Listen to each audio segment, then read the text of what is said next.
Yeah, so this is Dave. I'm Jeff. He's heard the question, but I'll say it again. What do you think happens after this life? So what do you think comes next? Nothing. That's all we got. Yeah. And just we die, lights out. Yep. Gone. Yeah. Do you have any kind of a religious background, or was there a point when you believed something different?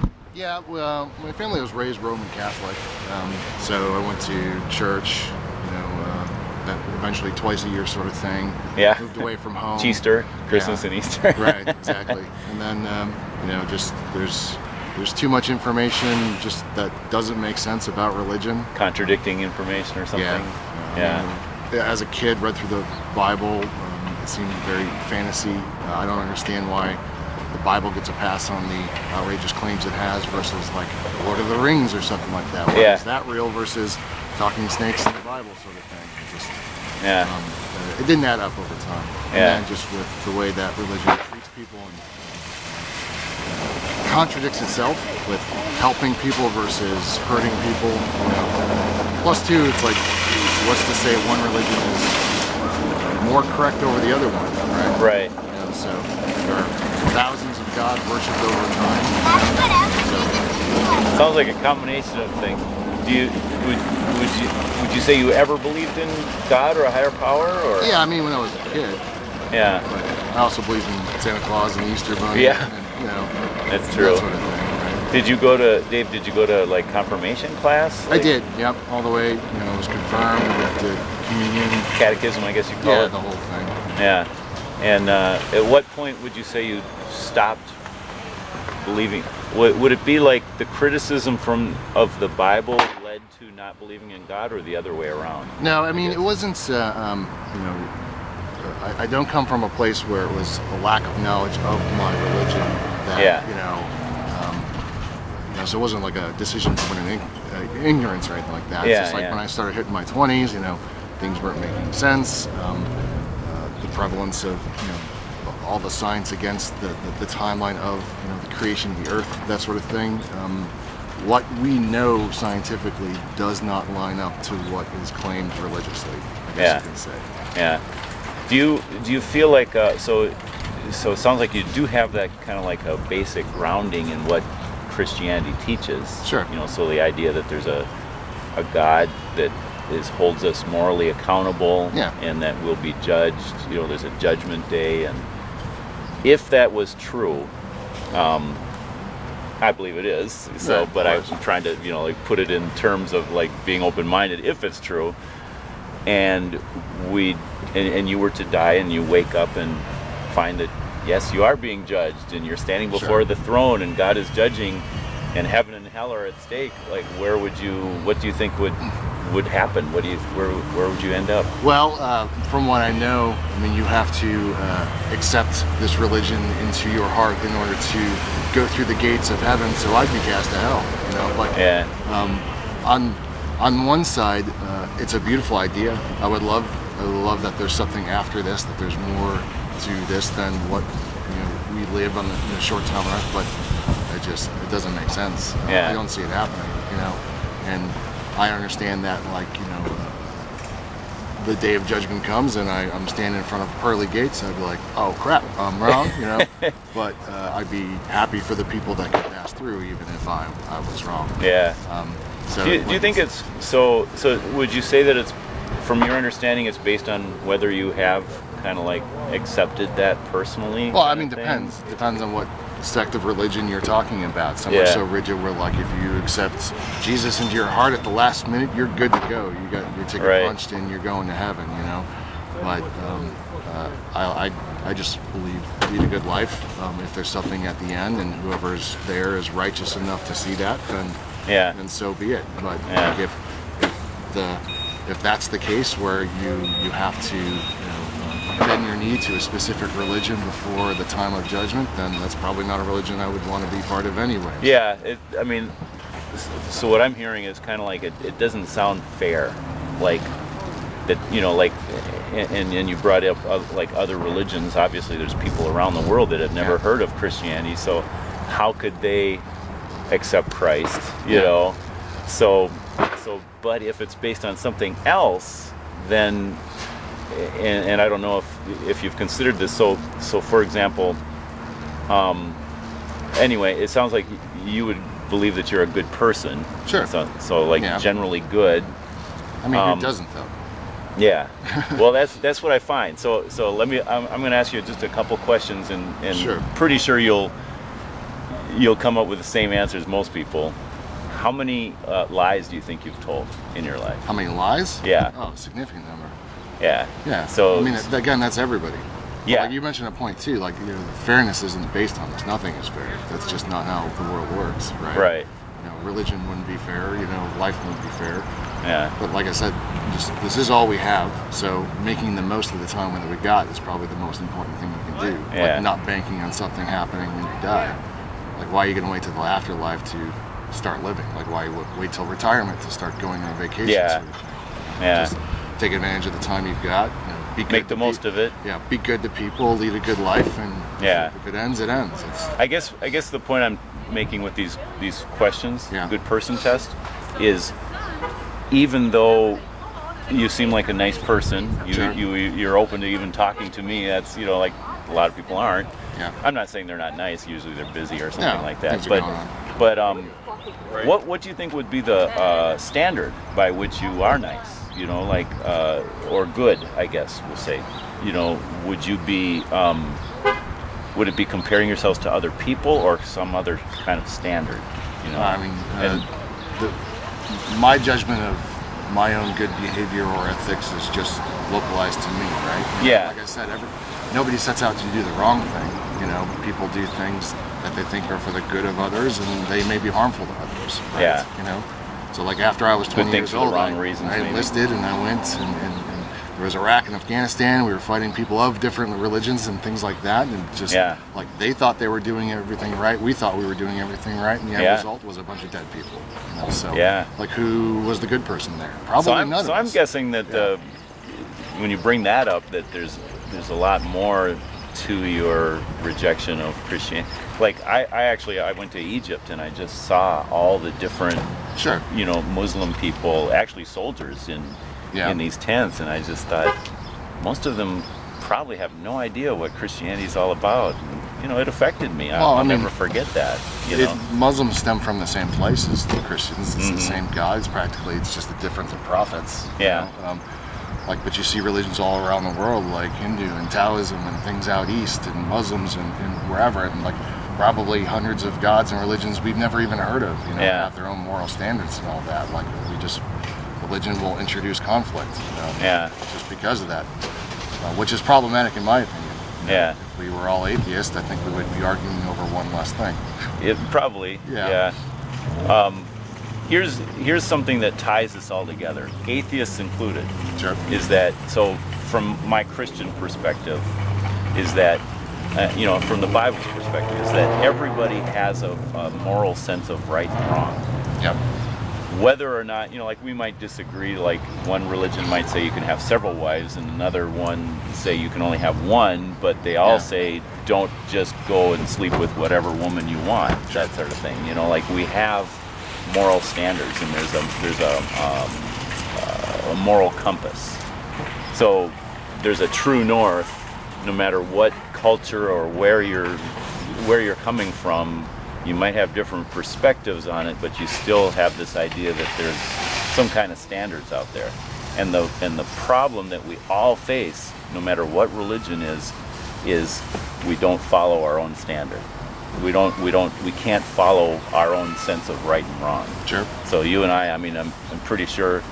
So if you've lied, you would say, yeah, I've lied, and then I'd be a liar, but I don't believe it's right. I don't like it when people lie to me, and I don't want to be that kind of a person to others, right? And so like you were saying, everyone wants to be good. Different people have different ideas. So like maybe from a different religion, they believe they're fighting for their good, and we're fighting for our good, and that sort of thing.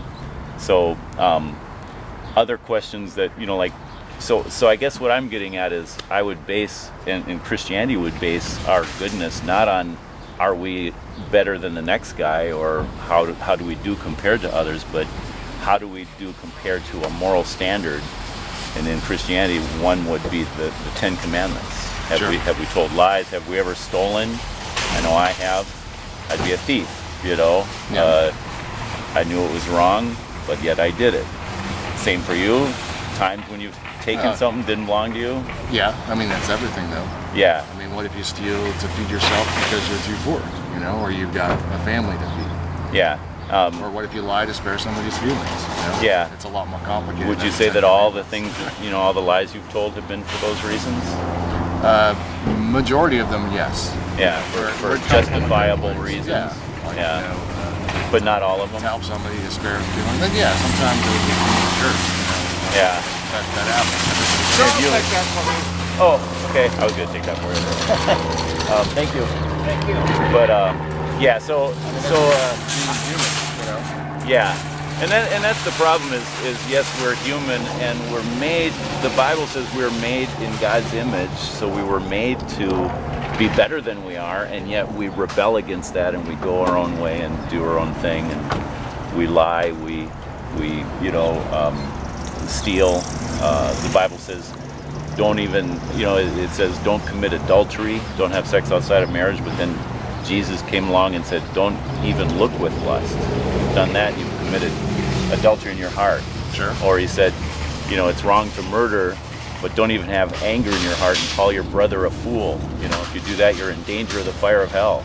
So that's something that I might say with my mouth, you know.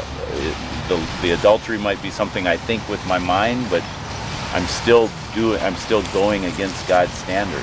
And so I, as a Christian, I would have to say, you know, if I stood before God, like I was saying, and I'm being judged, I'm guilty as charged. You know, I don't deserve heaven. I would deserve to be punished. You know, that according to what the Bible says, what Jesus said. I don't know. You know, What is your question?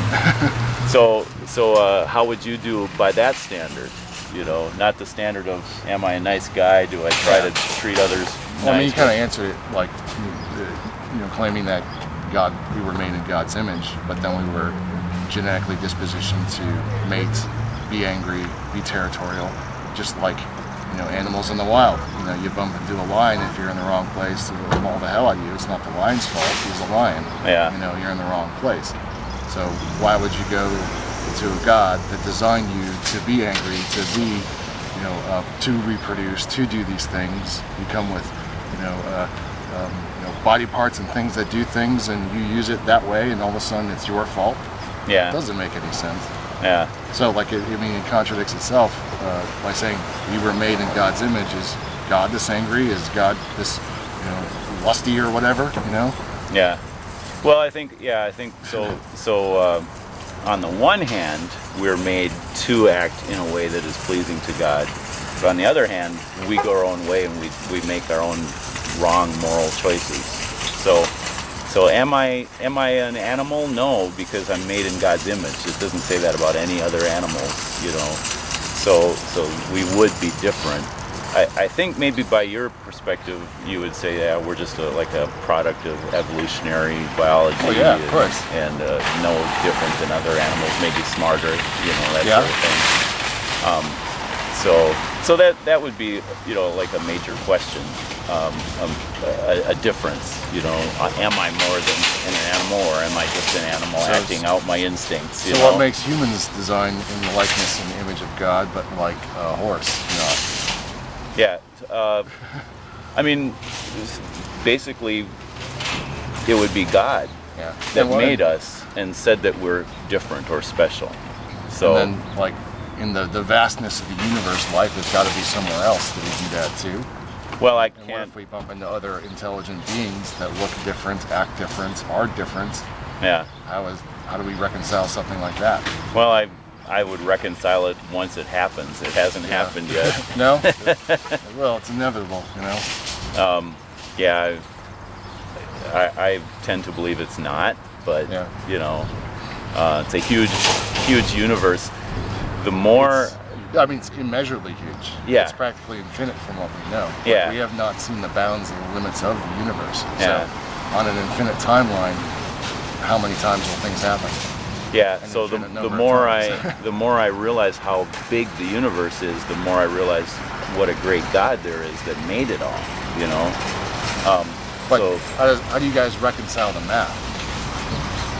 that Like, so, again, on an infinite timeline in like infinite universe, let's just say it's infinite, for example's sake. Life out on this planet happened due to a series of events to evolve us into this perfect conditions. We got water, we got air, we had the perfect combination of an ecosystem to create life. It's bound to happen elsewhere. There are bound to be habitable other places that we more likely not discover in our lifetime, but Have you any idea of the odds of this perfect balance happening? In terms of Earth's ecosystem? Yeah, and Earth's one in millions, conditions. 1 in billions, Yeah. But again, on an infinite scale, this can happen in an infinite number of times. It's actually like scientists have figured it out.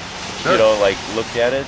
It's if you were to take all the molecules in the universe and stir them around and pick one, the odds are less than that of finding the right one. So what are the odds then? What's that? Like, if there's odds, if it's greater than zero, it will happen. It will happen again and again and again. Just be with infinite time. And, basically.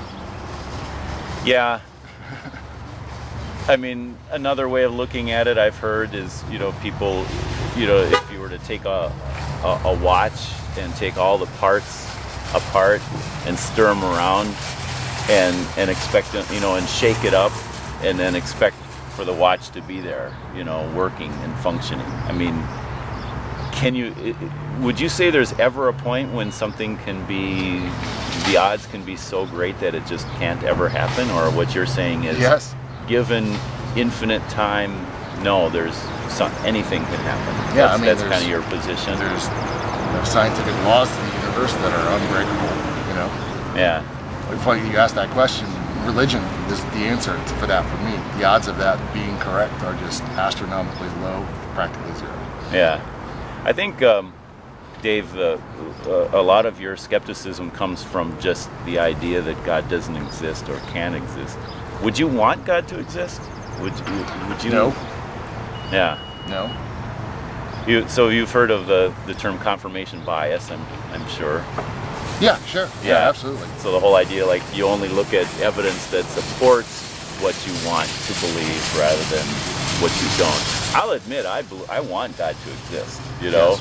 But don't you think the idea of God is on the extreme side of the spectrum in terms of belief?